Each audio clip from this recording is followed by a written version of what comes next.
A couple days ago, my wife and I were out running some errands, and we went to one of the branches of a bank that we bank with up here in Maine. And on the outside of their building, it's actually a Masonic building, and the bank is in the lower floor, and then I guess the Masonic Temple's up in the upper floor. And they had this advertisement for a Shriners Circus. I'm going to show you the picture here.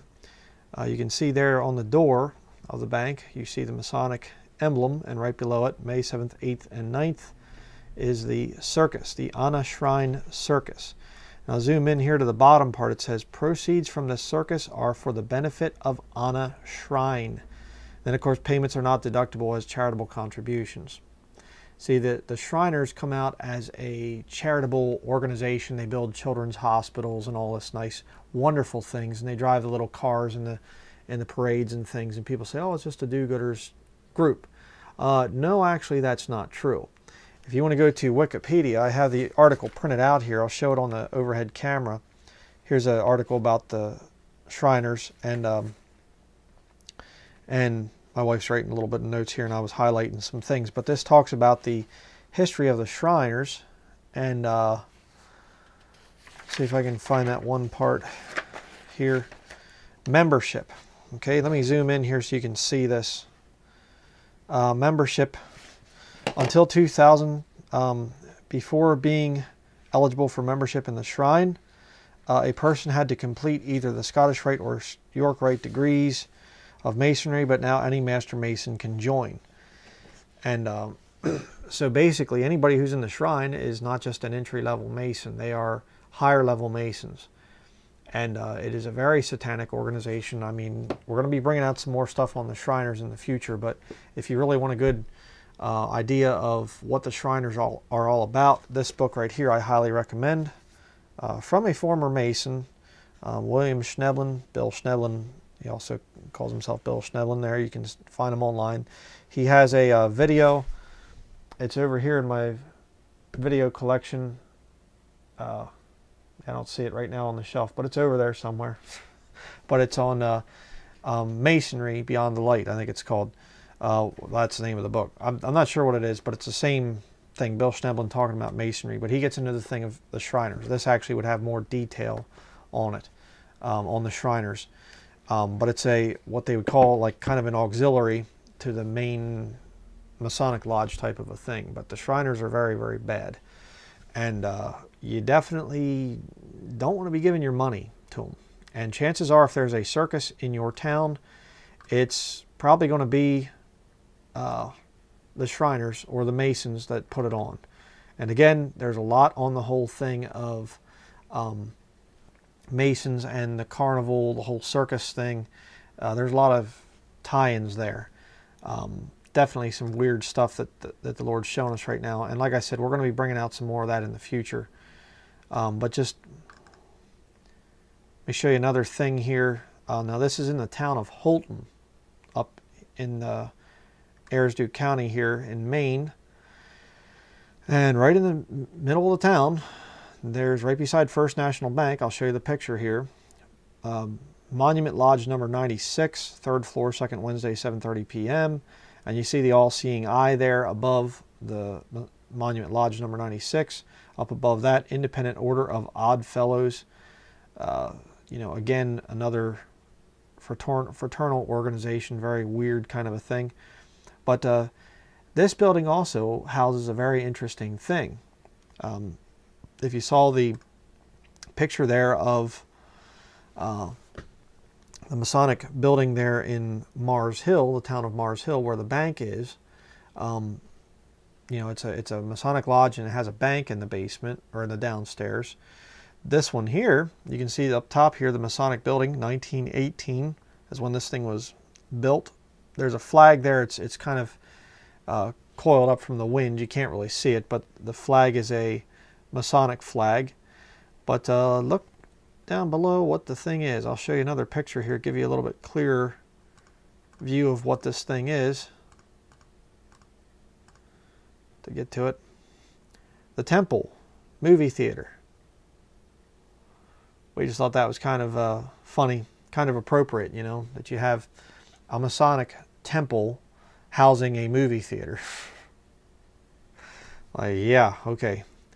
And, you know, a lot of these organizations, you know, are filled with a lot of do-gooders, and a lot of people think, oh, they can't be bad. So-and-so's a good man, and whatever else.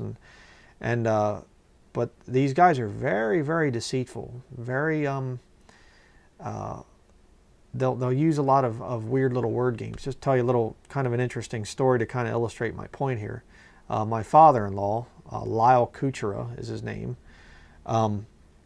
He is a very nice guy, very personable and everything, nice man, but very kind of weird business contacts and things. And my wife told different stories about going to a lot of Masonic weddings and Masonic other things growing up. And you know, we're doing some research into that too. But the one time after she had gotten saved, she said to him, "Are you a member of the Masonic Lodge?" Just came right out and asked him, you know.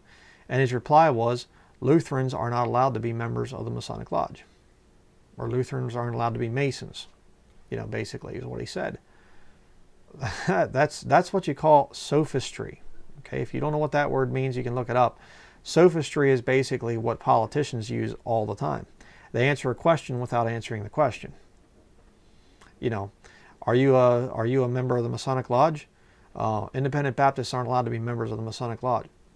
What does that have to do with anything? You know, that doesn't answer the question. Just say no. You know, the fact that you're a Lutheran, you could still be a Lutheran and disobey the Lutheran rules and be a member of the Masonic Lodge. So, just kind of weird. But, like I said, we're going to be bringing out some interesting stuff on the whole shrine thing. There's some other Masonic organizations we're going to be exposing as well. There's the whole thing behind the Masons, behind the Jesuits, behind the Amish, behind a lot of these secret societies that, you know, they'll tell you they have the front that they put out there for the world, but when you actually start to dig into the organization, it's a lot worse. You know, and there's a lot of skeletons in the closet, you know, so to speak. Sometimes literal skeletons. The whole thing is, these are all sleeper cells for the coming New World Order. These are all groups, all organizations, and yet, you know, you have the Knights of Columbus is another one for the Catholics. And you have all these different groups getting people organized, getting people structured, ready for the Antichrist kingdom. That's what they're doing. And this thing has been going on for a long time. The Masons are a very old organization. Not as old as the Jesuits. And the Jesuits, of course, are the ones that control all these organizations. Don't ever believe anybody saying that the Illuminati runs the Jesuits and everybody else. That's a lie. The Jesuits created the Illuminati. Okay, Adam Weishaupt was a Jesuit professor. So don't tell me that he somehow took over the Jesuits or something. That's nonsense. Absolutely nonsense. But, you know, the purpose in exposing some of these things is because a lot of people are not aware. You know, they see the parade and they see the guys driving the little fancy cars and they got their red hat. It's called a fez, which was actually if you study the history on that, Bill Schneblin talks about this, that it was Islamic soldiers were killing Christians and taking their hats and dipping them in the blood of the Christians and putting them on their head. That's where the story of the fez came from. Again, look it up. And it's just disgusting. And these guys, you know, shrine temples or shrine meeting houses have a Quran in them. You know, and a lot of stuff. We're going to be bringing out some of this stuff because there's a lot of people that get involved in it. They have relatives that are involved in it, and they don't really know what it's all about. But it's all Luciferian organizations. You trace it back to the very top level of these groups, and what do they believe? They worship Satan, is what they do. And they come out and they appear to be very nice, charitable, community-friendly people, but they're worshipers of the devil. So if there's a circus that's put on by the Masonic Lodge or the Shriners in your area, don't go to it, don't patronize it. Lucifer, what is your problem? Just that, sir. Okay. I'm a Christian, sir. I'm pure and virtuous and wholesome and innocent. How can you say anything about me? Sir, you need to be born again. I am born again. Now, did you just say that you are Lucifer? I am Lucifer. Okay, define Lucifer for me. Pure, virtuous, wholesome, innocent individual that's out to help people. Lucifer is? Yeah. Say that again. Lucifer is a pure, holy... Virtuous. Virtuous. Now, is he the Lucifer that God created? That's the same one. Oh man, this is great. I'm going to put this on the internet. Oh, Amen. God bless you, Amen. brother. Because that's exactly what the Shriners and Masons teach, is that Lucifer is light. No. And you're, Hey, what you're about those confirming it. hospitals? You know what, sir? Jesus said, many will say to me on that day, Lord, Lord, we did not do these good deeds in your name? And you'll say, away from me, you workers of iniquity. I never knew you. Jesus said it? In Matthew chapter 5. Mercy. No. That's hard to believe. So you're a Christian and you don't know that. Actually, No, I really am. you are. Because I'm pure and virtuous. You're pure and virtuous, okay. Yeah. In other words, you're perfect without Jesus, right? No. Okay, tell me about Jesus. Who is Jesus? Well, he's my leader. Is he the Son of God? Yes, he Is he the only worshipful master? Yes. Have you ever been called worshipful master? No, because I've just been too busy. I've been working. Working. Been working to help people. What like kind you. of work? Okay. Get out of here. See, this is what a Mason confesses, is that Lucifer is light.